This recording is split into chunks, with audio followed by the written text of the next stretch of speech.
Familia. El Imperio Otomano duró más de 6 siglos, extendiéndose a través de 3 continentes y controlando el destino de millones. Lo recordamos por magnífica arquitectura, poderosos sultanes y brillantez estratégica. Pero detrás de las fachadas doradas de palacios y la gloria de la conquista, yacen prácticas sexuales tan perturbadoras que incluso los observadores contemporáneos lucharon por documentarlos. No fueron incidentes aislados ni malentendidos culturales. Eran políticas sistemáticas que convirtieron la sexualidad humana en un arma de control, explotación y terror. Lo que está a punto de descubrir proviene de los registros administrativos otomanos, cuentas de testigos oculares de diplomáticos y viajeros y evidencia arqueológica que revela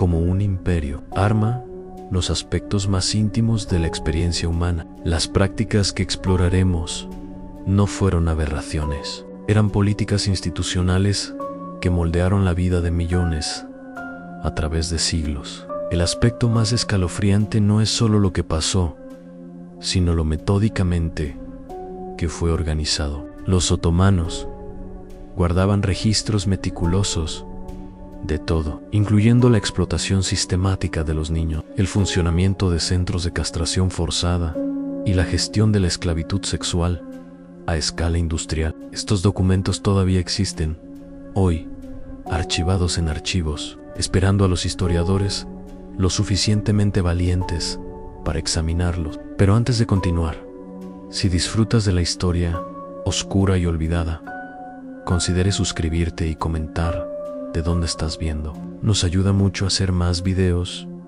como este. Ahora, de vuelta al video. Empecemos con la práctica más psicológicamente devastadora de todo. El sistema Dev-Shimur, también conocido como la exacción para niños o impuestos sanguíneos. Cada pocos años, funcionarios otomanos barrían por pueblos cristianos de los Balcanes, dirigiendo lo que ellos llamaban coleccionar, pero no estaban cobrando impuestos ni bienes, estaban recogiendo niños. El proceso era terriblemente eficiente. Los funcionarios llegarían a un pueblo con registros detallados que muestran exactamente cuántas familias cristianas vivían allí, cuántos niños de la edad adecuada estaban disponibles y cuando esa aldea había contribuido por última vez a la exacción. Mantenían hojas de cálculo de la miseria humana, rastreando a niños como el ganado a través de su imperio. Los niños de entre 7 y 20 años eran objetivos primos, aunque el rango preferido era mucho más joven. Algunos registros muestran a niños de 4 años que son tomados, desgarrados de los brazos de su madre por funcionarios que vieron sus lágrimas como simplemente el costo de la administración imperial. El proceso de selección fue metódico y cruel. Los funcionarios examinaron a cada chico como si compraran caballos, comprobando su salud, su inteligencia, su desarrollo físico. Pero esto es lo que hace que esta práctica sea particularmente horripilante. Estos niños no fueron llevados a morir en minas o campos. Se los llevaba para servir al imperio de las formas más íntimas posibles. Los chicos más brillantes y atractivos serían enviados al palacio, donde serían convertidos al Islam, dados nuevos nombres y entrenados para atender las necesidades personales del sultán. El proceso no era solo para adquirir sirvientes, era sobre reconstrucción psicológica completa. Los niños fueron inmediatamente separados de cualquiera que hablara su idioma. Se les prohibió usar sus nombres de nacimiento o hablar de sus familias. Cualquier signo de apego a su vida anterior fue golpeado de ellos. En meses, la mayoría ni siquiera recordaba sus nombres originales. Se convirtieron en pizarras en blanco sobre las que el imperio podía escribir cualquier identidad que sirviera a sus propósitos. Muchos de estos chicos estaban destinados al cuerpo Janissary, la unidad militar de élite del imperio. Pero incluso este destino aparentemente honorable vino con un giro oscuro. Se esperaba que las Janissaries siguieran siendo célibes y completamente dedicadas al sultán. Sus únicas relaciones íntimas estaban entre sí, creando una cultura militar donde las relaciones homosexuales no solo se toleraban, sino que se institucionalizaban. El imperio incluso creó una unidad militar específica llamada el Batallón Chaval para gestionar estas relaciones. Esto no fue un arreglo informal, era una formación militar oficial con su propia estructura de mando, reglamentaciones y propósitos. El batallón existió específicamente para canalizar y controlar las relaciones homoeróticas dentro del cuerpo de Janissary, asegurando que las tensiones sexuales no perturbaran la disciplina militar. Los registros históricos describen cómo este batallón operaba con detalles inquietantes. Los miembros ocupaban posiciones privilegiadas y tenían acceso a recursos que otros soldados no tenían. Eran esencialmente socios profesionales para oficiales de mayor rango, su servicio militar inseparable de su disponibilidad sexual. El imperio había creado un sistema donde el avance militar podía depender de la sumisión sexual a los superiores. Pero el sistema Dave Sherman tenía un propósito aún más oscuro. Los chicos más atractivos, los que se consideraban demasiado hermosos para el servicio militar, fueron dejados a un lado para un destino diferente por completo. Estos niños estaban destinados a los cuarteles privados del palacio, donde servirían al sultán y a sus cortesanos de maneras que desafían la comprensión moderna. Algunos de estos chicos fueron castrados para convertirse en eunuchs. El proceso fue brutal y a menudo mortal. La mayoría de las castraciones se realizaron en Egipto o Etiopía, donde las leyes islámicas prohibidas contra la práctica podían eludirse por el hecho de que cristianos o judíos realizaran las operaciones. La tasa de mortalidad era asombrosa. Las cuentas históricas sugieren que solo el 10% de los niños sometidos a castración sobrevivieron al procedimiento. Piensa en eso por un momento. El imperio estaba tan comprometido con adquirir eunuchs que estaban dispuestos a matar a 9 de cada 10 chicos para conseguir un superviviente. Las matemáticas de este sistema son escalofriantes. Si necesitaban 100 eunuchs, estaban preparados para mutilar 1.0 niños, viendo que 900 murieron en el proceso. Los sobrevivientes enfrentaron un destino que muchos consideraban peor que la muerte. Los chicos africanos típicamente se quitaron todos sus genitales, convirtiéndose en lo que los otomanos llamaban eunuchs negros. Estos eunuchs fueron considerados más confiables alrededor de las mujeres del sultán,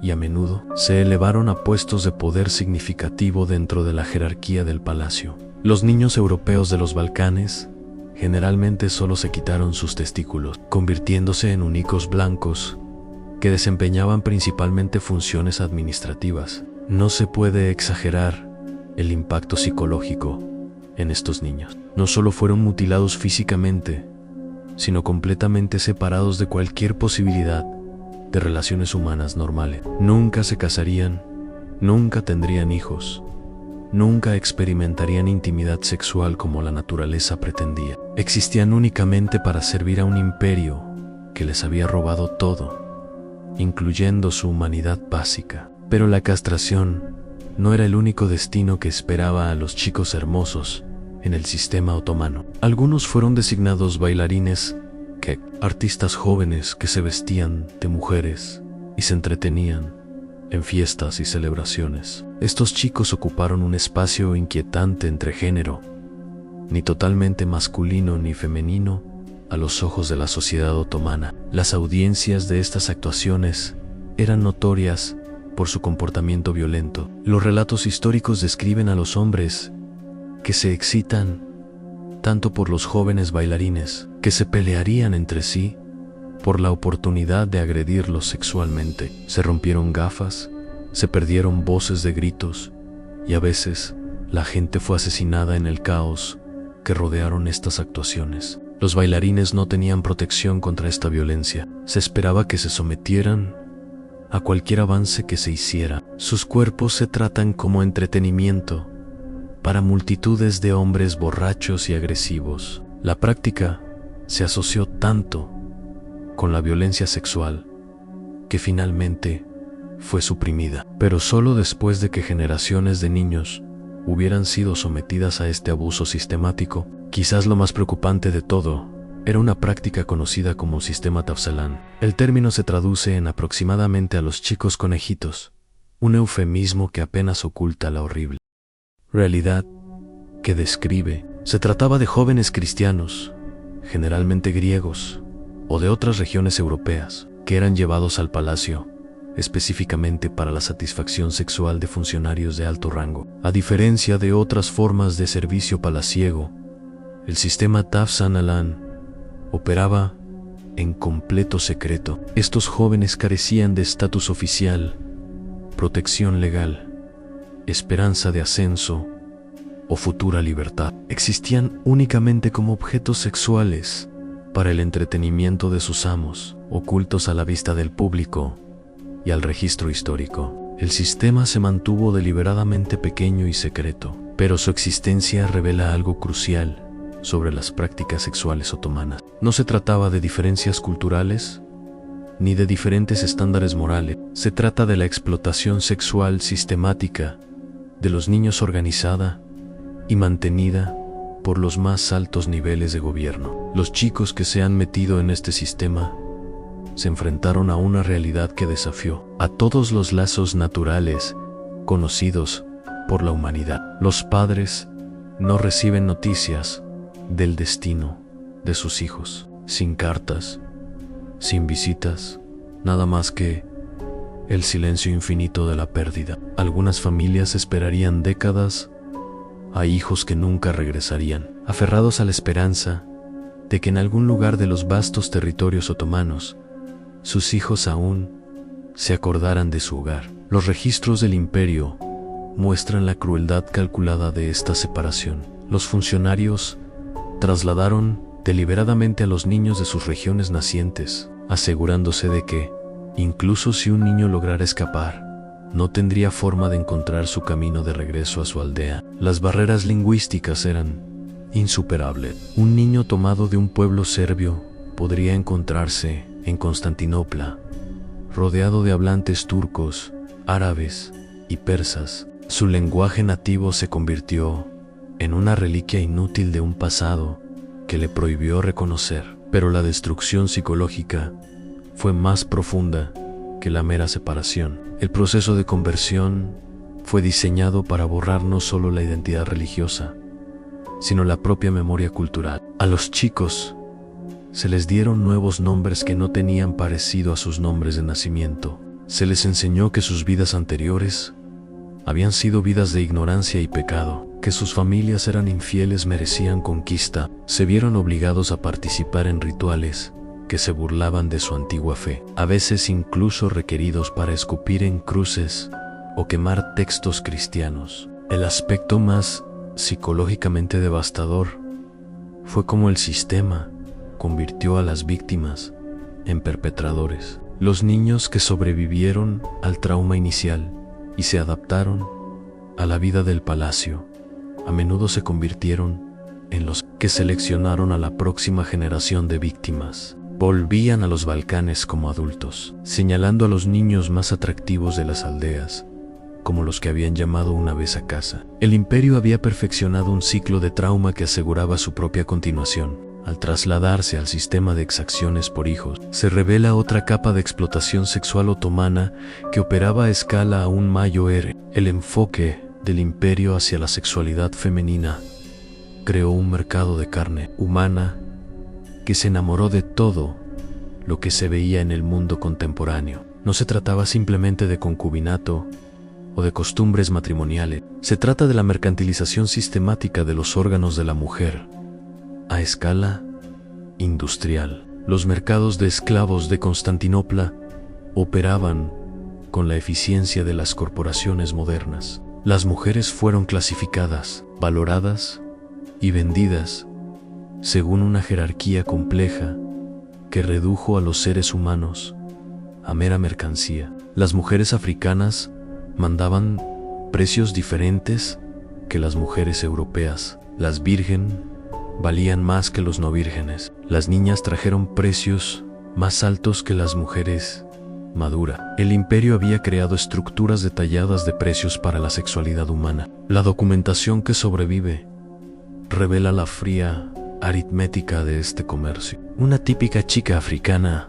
podría vender por 1.5 a 250 kurus si se destina al trabajo doméstico, pero si estaba destinada a uso sexual, el precio podría doblarse o triplicarse. Las mujeres europeas, en particular las de Grecia o los Balcanes, recibieron precios aún más altos, con algunas ventas por cantidades equivalentes a pequeñas fortunas. La categoría más cara estaba reservada a lo que los otomanos llamaban odaliscos, mujeres específicamente entrenadas para el servicio sexual en harems imperiales. Estas mujeres podían vender por decenas de miles de kurus, su valor determinado por la belleza, la formación y la fecundidad percibida. El imperio mantuvo instalaciones de entrenamiento donde las mujeres capturadas recibieron enseñanza de las artes de seducción, masaje y rendimiento sexual, transformando cautivos traumatizados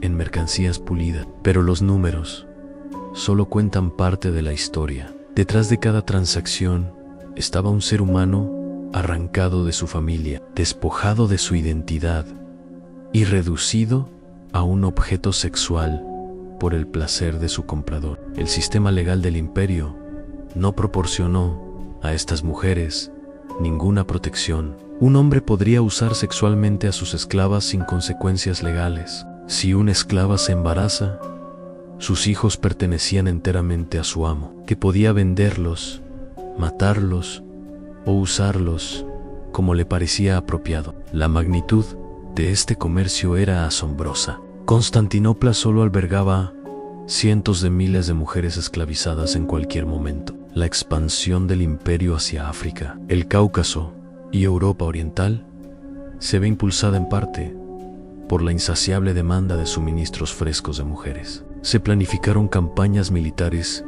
no solo para ganancias territoriales, sino para adquisiciones humanas, con comandantes calculando cuántas mujeres podrían esperar capturar de cada conquista. El tratamiento de estas mujeres dentro de los harems revela otra dimensión de la crueldad sexual otomana. La imagen popular de harems como lujosos espacios llenos de concubinas mimadas no tiene ningún parecido a la realidad histórica. La mayoría de las mujeres harem vivían en condiciones de miedo constante, compitiendo desesperadamente por la atención que podría elevarlas de meros esclavos a concubinas favorecidas. La competencia fue fomentada deliberadamente por el diseño de sistema. Las mujeres se enfrentaron entre sí en exhibiciones elaboradas, diseñadas para entretener a sus amos. Se vieron obligados a realizar actos cada vez más degradantes para distinguirse de sus rivales. Aquellos que no se complacieron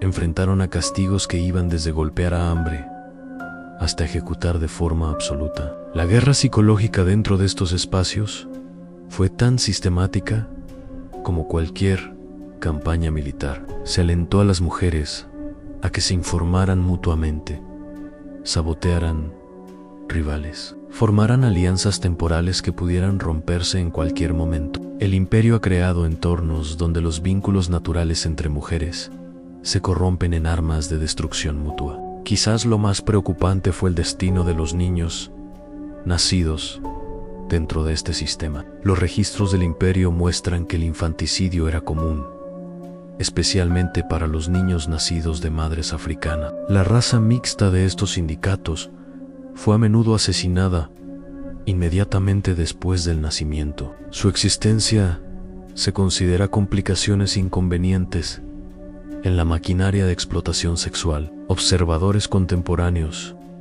señalaron que no había niños de raza mixta en Constantinopla, a pesar de la evidente presencia de miles de mujeres africanas que vivían en relaciones sexuales con hombres turcos. La conclusión fue ineludible. Estos niños fueron eliminados sistemáticamente para mantener las jerarquías raciales que el imperio consideró esencial para su orden social. Las mujeres que sobrevivieron lo suficiente para envejecer, fuera de la deseabilidad sexual, enfrentaron destinos que a menudo eran peores que la muerte. Pueden ser vendidos a burdel, abandonados en las calles o simplemente asesinados para hacer espacio para reemplazos más jóvenes. El imperio no tenía un sistema de pensiones para las concubinas agotadas. No había plan de jubilación para las mujeres que habían pasado su juventud sirviendo placer imperial. El marco jurídico que apoya este sistema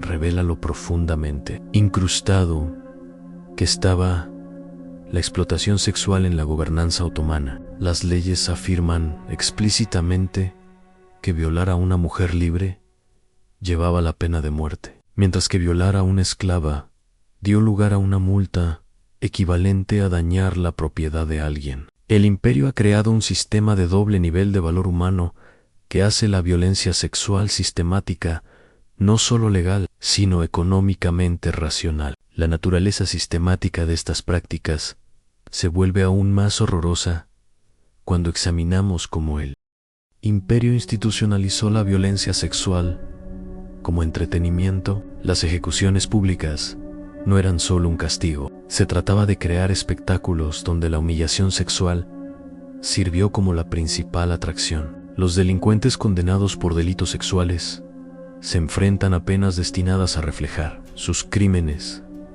de la manera más degradante posible. Pero el imperio fue más lejos, convirtiendo estas ejecuciones en festivales donde se reunirían multitudes para presenciar exhibiciones elaboradas de tortura sexual. El público no solo miraba pasivamente, participaron, gritando sugerencias, haciendo apuestas sobre cuánto tiempo sobrevivirían las víctimas, tratando el sufrimiento humano como deporte. El enfoque del imperio ante la justicia reveló una sociedad que había normalizado completamente la violencia sexual. La violación no fue solo un crimen para ser castigada, era una herramienta de arte estatal, un método de demostración del poder, una forma de entretenimiento para las masas. Los códigos legales no solo permitían esta violencia, ellos lo regularon, creando procedimientos detallados para cómo se debía llevar a cabo la tortura sexual para maximizar tanto el sufrimiento como el espectáculo. Las pruebas arqueológicas de los sitios de ejecución apoyan estas horribles cuentas. Las excavaciones han descubierto restos que muestran mutilación sistemática que va mucho más allá de la simple matanza. Los cuerpos fueron violados de formas que sugieren torturas prolongadas, diseñadas específicamente para destruir la identidad sexual de las víctimas antes de poner fin a sus vidas. El imperio había perfeccionado el arte de usar la sexualidad como arma de la degradación final, pero quizás el aspecto más escalofriante de las prácticas sexuales otomanas fue cómo crearon una cultura donde esta explotación parecía normal. Los niños crecieron en una sociedad donde la trata de seres humanos era visible en cada esquina de la calle. Los jóvenes aprendieron que los cuerpos podían comprarse y venderse como cualquier otro producto. Se levantaron generaciones enteras para ver la violencia sexual no como comportamiento aberrante, sino como el orden natural de las cosas. El sistema educativo del imperio reforzó estas actitudes mediante la instrucción religiosa que retrataba la esclavitud sexual como divinamente sancionada. Se enseñó a los niños que esclavizar a los infieles era un deber religioso, que usar sus cuerpos era una recompensa para los fieles, que la resistencia a estas prácticas era resistencia a Dios mismo. El adoctrinamiento sistemático aseguró que cada generación perpetuaría los mismos ciclos de abuso que habían traumatizado a sus padres. El impacto psicológico se extendió mucho más allá de las víctimas inmediatas. Las familias viven en constante terror para que sus hijos sean llevados. Los padres mutilarían a sus propios hijos e hijas, cicatricando caras o rompiendo extremidades para hacerlos menos deseables para los coleccionistas otomanos. El imperio había creado una sociedad donde los padres amorosos se sentían obligados a dañar a sus hijos para protegerlos de peores destinos. Los incentivos económicos que subyacen a estas prácticas revelan la profunda explotación sexual que se incrustó en la fundación del imperio. El comercio de esclavos no era un negocio secundario, era un pilar de la financiación imperial, generando ingresos que financiaban la expansión militar, la construcción de palacios y las operaciones administrativas. El presupuesto del imperio dependía de la destrucción sistemática de la dignidad humana en 3 continentes. Se establecieron rutas comerciales para facilitar la trata de seres humanos. Los acuerdos diplomáticos incluían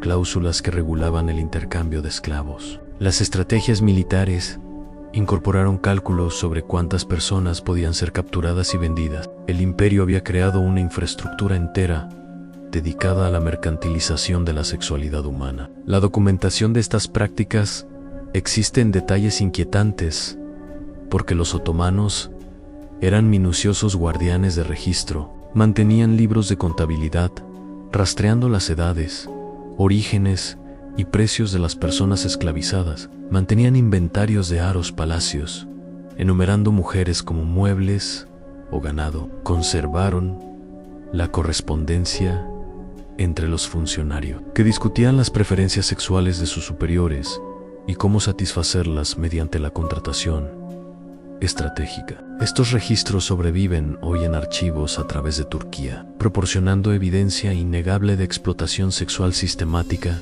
que operaba durante siglos. Los propios burócratas del imperio documentaron sus crímenes con la misma atención al detalle que trajeron a la recaudación de impuestos o a la planificación militar. No vieron nada vergonzoso en sus acciones, porque vivían en una sociedad que normalizó completamente la explotación sexual de las poblaciones vulnerables. La respuesta internacional a estas prácticas revela cuán exhaustivamente el sistema otomano corrompió las relaciones diplomáticas. Los embajadores extranjeros escribieron informes detallados sobre los horrores sexuales que presenciaron, pero los inculparon como diferencias culturales y no violaciones de los derechos humanos. Las potencias europeas que podrían haber intervenido estaban demasiado ocupadas aprovechando las rutas comerciales otomanas para arriesgar incidentes diplomáticos sobre la suerte de los niños